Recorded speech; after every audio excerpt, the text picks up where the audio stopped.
안녕하세요. 중의사 상해장군 박선영입니다. 혹시 예전에 이런 말 들어보신 적 있죠? 돈을 잃으면 좀에 잃은 거고, 명예를 잃으면 좀 많이 잃은 거고, 건강을 잃으면 다 잃은 거다.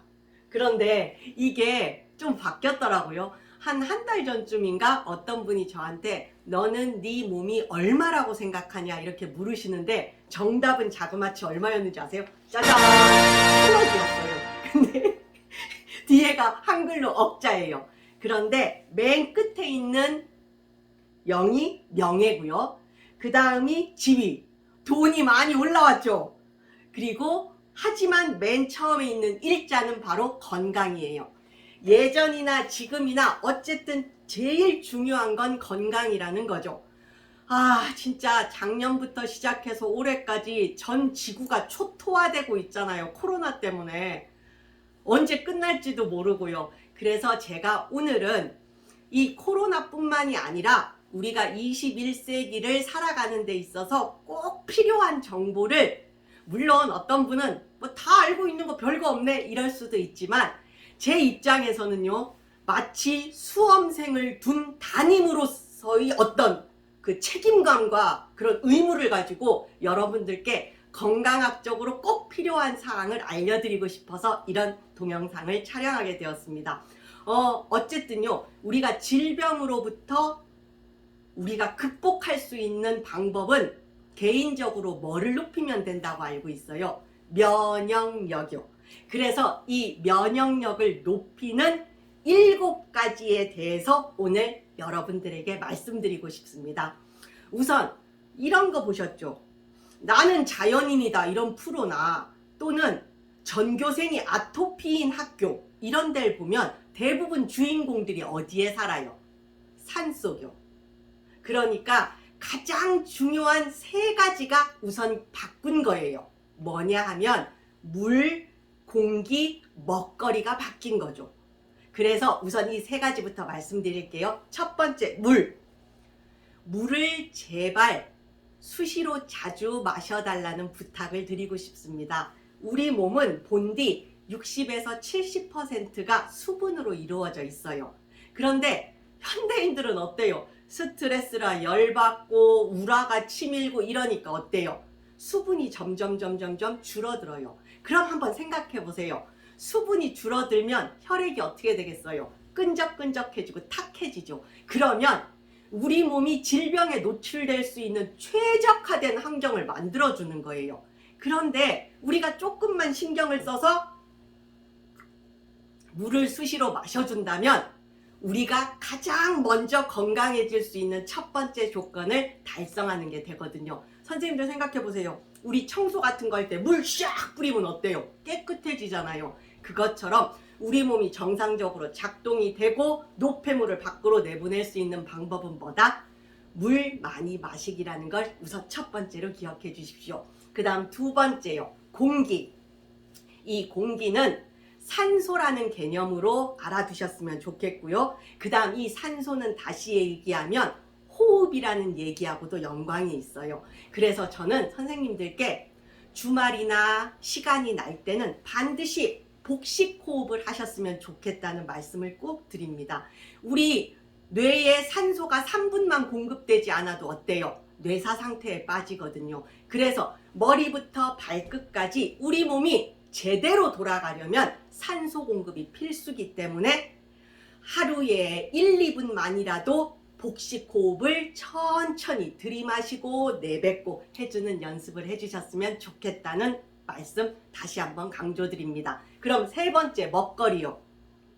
사실은 이 먹거리만 가지고도 1시간 이상을 얘기해야 되는데요. 지금은 정해진 시간에 짧으면서도 임팩트 있게 말씀을 드려야 해서요. 저는 이 먹거리에 대해서는 한 2-3가지만 강조하고 싶어요. 규칙적으로 균형 있는 식사를 해주세요. 그리고 여기서 잠깐 좀 뜬금포 하나를 날리자면요. 테스형, 요즘 유행하는 테스형 있잖아요. 저는 소크라테스가 아니라 히포크라테스예요. 히포크라테스형이 했던 말 3가지를 제가 엄청 아끼거든요. 첫째, 음식으로 고치지 못하는 병은 약으로도 고치지 못한다.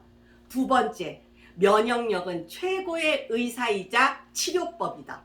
세 번째, 모든 병은 장에서 비롯된다. 먹거리를 고쳐야 약도 효과가 더 있고요. 약이 없이도 고칠 수 있어요. 그리고 또 하나, 그럼 그 상황에서도 추천할 만한 게 하나 있다면 저는 장을 살리기 위해서 유산균을 드셔주셨으면 좋겠다는 말씀을 부탁드립니다. 그래서 물, 공기, 영양소, 먹거리가 바뀌게 되면 우리 몸의 피의 생성이 다른 사람보다 훨씬 월등하게 좋아지게 되어 있어요. 기혈이 잘 돌게 되고 기혈이 생성이 잘 된다는 건 남들보다 훨씬 더 건강해질 수 있다는 얘기죠. 그러면 네 번째요. 저는 스트레스 관리를 네 번째로 꼽고 싶습니다. 현대인들 치고 스트레스 안 받는 사람 어디 있겠어요. 그런데 이 스트레스가 바로 만병의 근원이거든요. 만병의 근원인데다가 사람을 팍팍 늙게 해요. 아니 저는 돈도 없어서 성형할 돈도 없거든요. 근데 팍팍 늙어봐. 어떡하겠슈. 그러니까 저는 스트레스를 관리해달라는 표현을 꼭 드려요. 그래서 저는 아마도 요즘 명상이 유행이지 않나 싶습니다. 그래서 그 명상이라는 한자를 보면 옆에 눈목자가 있으면서 어두울 명자를 썼는데요. 저는 그걸 나쁘게 생각하지 않고요. 생각하다라는 뜻의 명으로 생각해요. 눈을 지그시 감아주면서 마음을 이완시키는 거예요. 근육을 이완시키면 스트레스가 관리가 되면서 우리 몸의 오장육부가 제대로 돌아간다는 걸 기억해 주셨으면 좋겠습니다. 여섯 번째요. 체온 유지입니다. 정상 체온은 36.5도잖아요. 그런데 선생님들 혹시 그거 아세요? 1년이 365일이죠. 정상 체온이 36.5도죠. 1년 365일 한결같이 36.5도여야 된다. 그런 뜻이 있는 거예요. 그런 거 어디서 들어보셨나요? 반응이 별로 안 좋네. 이거 어디서나 들을 수 있는 건 아니에요. 제 얘기는 우리 신체는 항상성이라는 논리에 의해서 유지가 되는데요. 36.5도보다 낮은 사람들이 나쁜 질병에 많이 걸립니다. 대부분의 암 환자라든지 난치병 환자들은 정상 체온보다 낮아요. 그리고 현대인들은 시원한 음료를 너무 많이 먹어요. 그래서 저는 제발 부탁인데 그럼 여기서 잠깐 첫 번째 제가 물 마시기를 했잖아요. 그 물도 음양탕으로 마셔주셔야 체온 유지가 된다라는 간단한 팁을 알려드립니다. 찬물, 얼음 이런 거 절대 조금 자제해 주시고요. 우리 몸의 체온을 항상 일정하게 유지해 주기 위해서 36.5도요. 그러기 위해서는 따뜻한 미지근한 물을 먹는 걸 생활화해 주셔야 면역력이 떨어지지 않는다는 걸 기억해 주셨으면 좋겠습니다. 그 다음 여섯 번째요. 숙면이요. 요즘 잠자는 걸 잘 자야 그런 사람이 건강해요. 선생님들 왜 애기들 있잖아요. 하루 종일 뛰어돌았는데 잘 자고 일어나서 아주 얼굴이 뿌옇게 좋은 거 보셨죠? 잠자는 시간에 우리 몸의 세포가 재생되면서 피로를 푸는 거거든요. 잠을 못 자면 피로한 상태에서 그대로 있어요. 그러니까 자기 전에 뭘 먹거나 밤늦게까지 일을 하거나 그러면 우리 몸은 재생되는 타임을 놓치는 거예요. 그래서 반드시 적절한 휴식이 필요하다는 걸 기억해 주셨으면 좋겠습니다. 그럼 자, 다시 한번 복습해 볼까요? 첫 번째, 물을 많이 마신다. 두 번째, 공기, 산소 공급을 원활하게 해줘서 뇌세포를 활성화시킨다. 세 번째, 균형 있고 규칙적으로 장을 살리는 방법을 택하도록 한다. 그 다음 네 번째는 스트레스를 관리한다. 다섯 번째는 체온을 유지한다. 그리고 여섯 번째는 숙면을 취한다.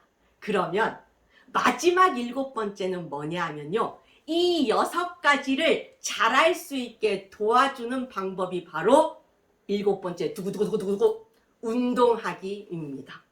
근데 저는 납득할 수가 없는 게 왜 운동을 하라 그러면 뭘 사요? 신발부터 머리까지 다 뭘 사.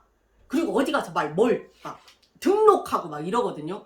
저는 그런 거 안 좋아해요. 저는 뭐 없어서 그런지도 모르겠는데 저는 걷기 운동 많이 추천합니다. 운동을 많이 하다 보면 어때요? 물도 많이 마실 수 있고 체온도 유지할 수 있고 잠도 잘 잘 수 있고 건강한 먹거리도 먹을 수 있고 그래서 운동을 하루에 30분씩 일주일에 3번 3개월만 하다 보면 습관이 이루어지기 때문에 우리가 계속 운동을 할 수 있는 발판을 마련할 수 있다는 걸 기억해 주셨으면 좋겠습니다. 가장 중요한 건 어떤 바이러스나 어떤 질환에 대해서도 우리 몸의 면역력이 탁월하다면 어떻다고요? 어떤 질병도 이겨낼 수 있기 때문에 건강한 100세 인생을 살 수가 있는 거죠.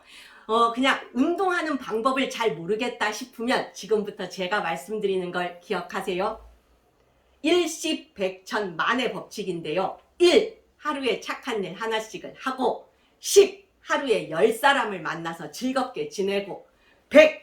하루에 100자의 글을 쓰고 1000. 하루에 1000자의 글을 읽고 10,000. 하루에 10,000보를 걷자입니다. 지금 제가 말씀드린 면역력을 높이는 방법 7가지를 숙지하시고 일십 백천 만의 법칙으로 운동을 꾸준히 슬로우 앤 스테디 하신다면 선생님들 몸의 셀프 닥터도 되실 수가 있고요. 제가 아까 말씀드린 건강한 1000억의 주인공도 될 수 있다는 걸 잊지 마시기 바랍니다. 더 말씀드릴 사항들이 많지만 다음 기회에 만나도록 하죠. 안녕!